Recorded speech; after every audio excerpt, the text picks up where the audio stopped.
Friends, welcome to my new channel. आइए आप नया सब्जेक्ट स्टार्ट करते हैं, नया टॉपिक स्टार्ट करते हैं। आज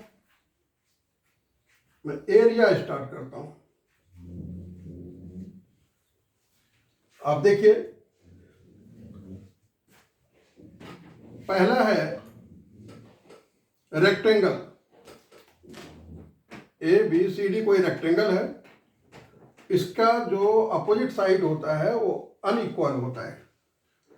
तो मान लीजिए ये एल है और ये बी है, और ये जो मिल गया ये लॉन्गेस्ट साइड, इसको कहते हैं डायगोनल।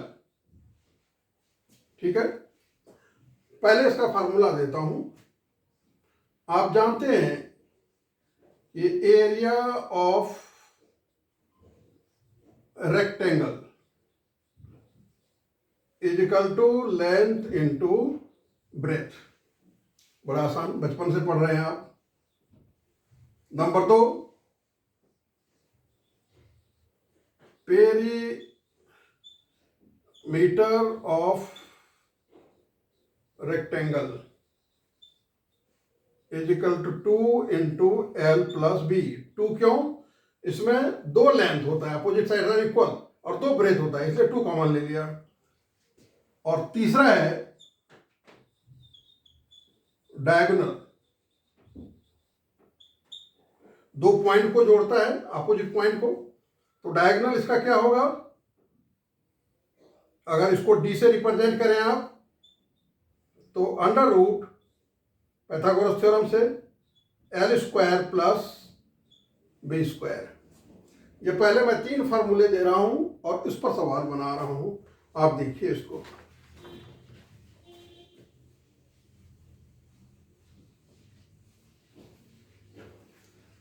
सवाल को आप ध्यान से सुनिए। One side of a rectangle is 15 metre. आप नोट डाउन करें इसको। One side of a rectangle is 15 metre and its diagonal is 17 metre and its diagonal is 17 meter. Find the area of the field. देखिए क्या क्या given है। One side, कोई भी side हो सकता है, रेक्टेंगल है। मान लीजिए कि L आपको मालूम है X, ठीक है। वन साइड, अच्छा, one side is known, sorry, one side is known, that is 15 metre, okay. And its diagonal यानी D is equal to 17 metre, यानी कि ये डायगोनल हो गया, ये 17 है और ये 15 है। तो ये कैसे निकलेगा? क्योंकि निकालना आपको क्या है, find the area. Area is equal to question mark. अब आप देखिए कि पाइथागोरस थ्योरम से क्या करेंगे। आप डायगोनल मालूम है, ये मालूम है, ये मालूम नहीं है आपको। मान लीजिए ये x है। अब आप क्या करते हैं, diagonal, diagonal is equal to under root 15 का square plus X square. Squaring both sides करेंगे तो 289 is equal to 15 under root रह जाएगा। इसको स्क्वायरिंग कर रहे हैं तो इसको हटा दीजिए फिर। तो ये 225 हो गया और प्लस एक्स स्क्वायर हो गया। अब एक साइड ले आइए, 189 minus 225 is equal to X square. देखिए आप, अब X square is equal to कितना बचा? 9 minus 5 4, 8 minus 2 6, 64। Therefore X is equal to हो गया 8 8 जा 64। ये 8 मीटर निकल गया आपका। अब निकालना क्या है आपको? Area. Area is equal to L into B. L कितना है आपका? 15। बी कितना निकाल लिया आपने? 8। हो गया 100 मीटर, 20 मीटर स्क्वायर। ये निकल गया आपका। बड़ा आसान सवाल था।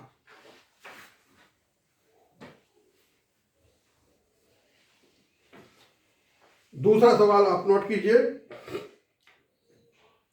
A lawn is in the form of a rectangle. मुद्दा वही है रेक्टेंगल का। A lawn is in the form of a rectangle having its sides in the ratio 2:3. Side का रेशियो क्या है? 2:3. The area of the lawn is 1/6 hectare. Find length and breadth of the rectangle. हम लिखते हैं कि क्या क्या given है आपको. पहले तो रेक्टेंगल है और साइड से इसका 2:3 में है, तो आप क्या कहेंगे कि let L is equal to 2x and B is equal to 3x. क्योंकि 2:3 में है, लेंथ ब्रेथ आपको रेशो के फॉर्म में दिया हुआ है. अब क्या निकालना है? एरिया मालूम है इसका. एरिया कितना मालूम है? 1/6 ऑफ हेक्टेयर. हेक्टेयर में कितना होता है? 10,000 मीटर स्क्वायर. 10,000 मीटर स्क्वायर का होता है एक हेक्टेयर. तो इतना आपको मालूम है. आप काटना चाहें इसको काट लीजिए. 2 3 जा और ये हो गया 5,000, यानी कि 5,000 अपॉन 3 मीटर स्क्वायर हो गया एरिया. अब निकालना आपको क्या है? एरिया मालूम है, लेंथ और ब्रेथ निकालना है. यानी रेशियो में दिया हुआ था तो लेंथ और ब्रेथ आपको नहीं पता. अब area is equal to formula होता है L इंटू बी, और एरिया मालूम है आपका कितना? 5,000 अपॉन 3, और L है 2x और B है 3x. 3 2 जा 6x square is equal to 5,000 upon 3. Therefore, x square is equal to 5,000 upon 3 और 6 नीचे आ जाएगा आपका. अब आप काट लीजिए. यानी कि x square is equal to कितना बचा? अगर आप इसको 2 3 जास काटेंगे तो इसको क्या काटेंगे? ये हो गया आपका 2,500, यानी कि 2,500 अपॉन 3 3 जा 9. Therefore x is equal to कितना हो गया? इसका स्क्वायर रूट लेंगे आप. अभी चैप्टर में आपने पिछले दिनों पढ़ा स्क्वायर रूट. देखिए कितना काम आता है. तो 25 का हो गया 5 और 2 जीरो का 1 0. 9 का हो गया 3. ये x का वैल्यू हो गया आपको. चूंकि x निकालेंगे तभी आप लेंथ एंड ब्रेथ निकालेंगे. अब L आपको कितना था? 2x. तो कितना हो गया? 2 इंटू 50/3. x का वैल्यू डाल दिया. ये कितना हो गया? 100 अपॉन 3 मीटर. ब्रेथ कितना है? 3x. कितना हो गया? 3 इंटू 50/3. यह कट गया. कितना हो गया? 50 मीटर. आपको निकालना क्या था? Find the length and breadth of the rectangle. ये निकल गया आपका आराम से. ठीक है.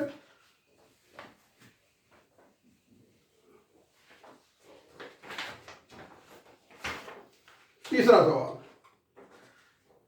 Find the cost of carpeting. Carpet बिछाना. Find the cost of carpeting a room 13 meter long and 9 meter broad with a carpet 75 centimeter wide. जो कपड़े मिलते हैं तो उसका लेंथ आप खरीदते हैं, क्योंकि जो ब्रेथ है वो तो पता होता है आपको. 75 centimetre wide at the rate of 12 रुपये 40 पैसा पर स्क्वायर मीटर. क्या निकालना है आपको? कॉस्ट निकालना है. अब कारपेटिंग का मुद्दा है तो एरिया का मुद्दा हो गया. अब कितना मालूम है? L is equal to 13 metre. B is equal to 9 metre. अब क्या कहेंगे आप? Area of carpet is equal to L into B. 13 into 9 metre square. कितना हो गया? 39 जा 117. अच्छा, अब चालाकी देखिए इसमें सवाल में क्या है, आपको धोखा देने के लिए कि इसका जो ब्रेथ है वो दिया हुआ है कितना, कपड़े का, यानी जितना रूम का एरिया होगा उतना ही कपड़ा आप खरीदेंगे। अब कपड़ा जो खरीद रहे हैं उसका जो ब्रेथ है वो 75 सेंटीमीटर में है, और ये मीटर का सवाल है। अगर आपने इसको मीटर में कन्वर्ट नहीं किया तो सवाल को गलत हो जाना है। अब क्या निकालेंगे आप, लेंथ निकालेंगे।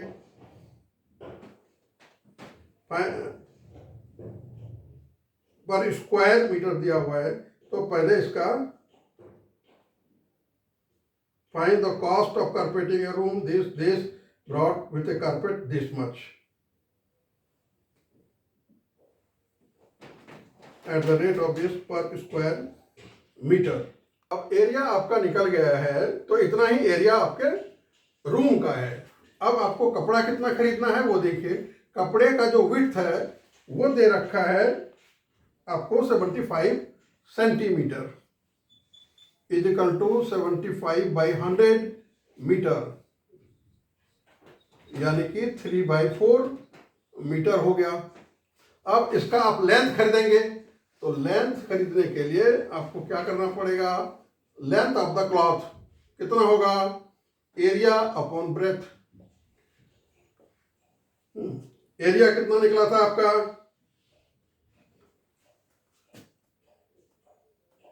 13 इंटू 9, और ये कितना निकल गया आपको 3/4, तो 4 ऊपर चला जाएगा। इसको हम मल्टीप्लाई नहीं करके ऐसे लिख दिया इसलिए कि कैंसिलेशन में आपको आसान होगी। 3 3 जा 9, अब कितना हो गया 13 और 4 3 जा 12, ये कितना हो गया 156 मीटर स्क्वायर। अब कॉस्ट निकालना है आपको, कॉस्ट को रेट से मल्टीप्लाई कर दीजिए, 156 और इनटू कॉस्ट दे रखा है 12 रुपये 40 पैसा।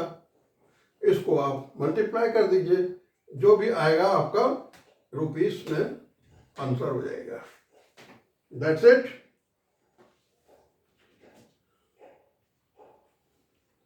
अब देखिए आप नेक्स्ट सवाल,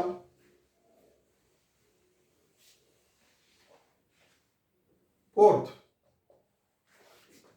कहता है a rectangular carpet has an area, rectangular carpet है उसका एरिया है 120 metre square and its perimeter P कितना दिया हुआ है 46 मीटर, ठीक है। Find the length of its diagonal D is equal to question mark. देखिए आप, तीन चीज मालूम है आपको, क्या, एरिया मालूम है, पेरीमीटर मालूम है, डी आपको निकालना है। अब एरिया का फॉर्मूला कितना होता है, L into B, that is equal to 120। तो आप लिखेंगे L into B is equal to 120, equation 1।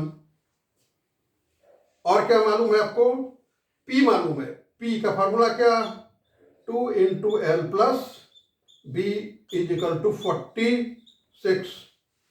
इसको कैंसिल कर दीजिए तो ये हो गया 23, यानी कि L plus B is equal to 23, ये हो गया आपका इक्वेशन 2। अब आप देखिए कि दो इक्वेशन है और अलजेब्रा इन्वॉल्व हो गया आपका। अब दो इक्वेशन से आपको L और B का वैल्यू निकालना है। क्यों, कि आपको डायगोनल निकालना है, लेंथ ऑफ द डायगोनल, तो L भी तो चाहिए आपको। अब देखिए आप, L प्लस बी इतना मालूम है, आपने सब्स्टिट्यूशन मेथड सीखा है, एलिमिनेशन सीखा है, सब्स्टिट्यूशन सीखा है, क्रॉस मल्टीप्लिकेशन सीखा है, कहाँ, लीनियर इक्वेशन इनटू वेरिएबल में, मेरा आप देख लीजिएगा। तो L plus B 20, L plus B is equal to 23 है मालूम, और यहां है L plus B is equal to this much. तो क्या करेंगे, आप यहां से ले लीजिए एल का वैल्यू, तो एल कितना हो जाएगा 120 बाय बी, 120 बाय बी और plus B is equal to 23। अब क्या करेंगे आप, ले लीजिए आप एलसीएम,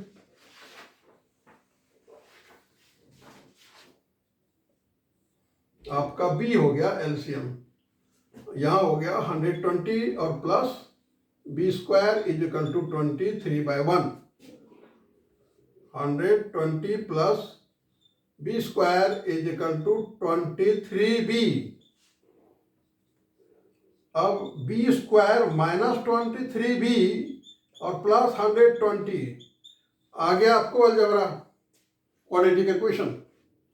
अब यह है क्या, मिडिल टर्म स्प्लिटिंग फैक्टर है। अब इसको मिडिल टर्म से आप b का वैल्यू 1 वेरिएबल में कन्वर्ट कर दिया, 2 वेरिएबल था आपके पास, तो अब इसको मिडिल टर्म में आप कन्वर्ट कर लीजिए। कैसे करेंगे आप, 23 लाना है आपको, बोलिए। अब स्प्लिट करके क्या कर सकते हैं आप, 120 को आप क्या लिख सकते हैं, एक तो हो गया आपका, अगर 2 से करते हैं तो 60, फिर 2 से करते हैं तो 30, फिर 2 से करते हैं तो 15,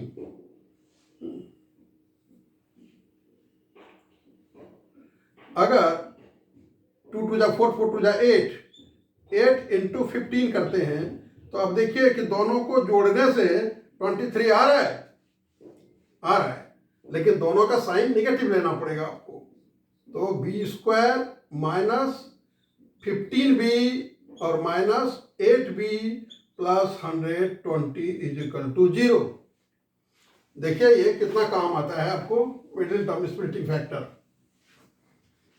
अब यहां क्या करेंगे आप, b कॉमन ले लीजिए आप, तो b माइनस 15 ब्रैकेट में और माइनस 8 यहां ले लिया अपना कॉमन, तो फिर b minus 15 is equal to 0।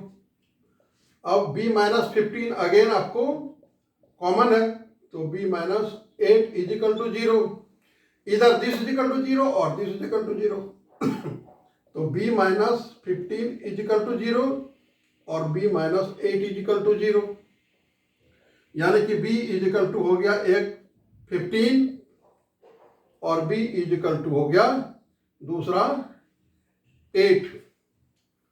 अगर b आप 15 लेते हैं और एरिया आपको पता था कितना,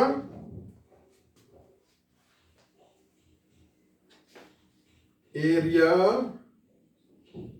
इज इक्वल टू 120, एरिया क्या था, L into B is equal to 120। अब L आपने B निकाला है, तो L कितना हो गया 120 बाय B।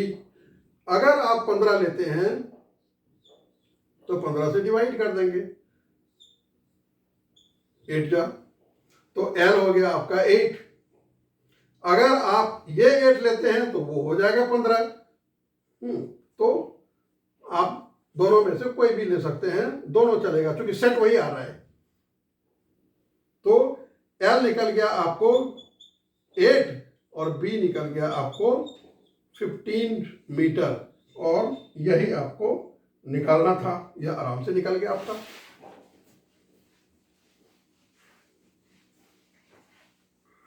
ठीक है, बाकी नेक्स्ट क्लास में इसको कंटिन्यू करते हैं, इसमें बहुत सारे सवाल हैं जो ट्रिकी सवाल हैं। Thanks a lot.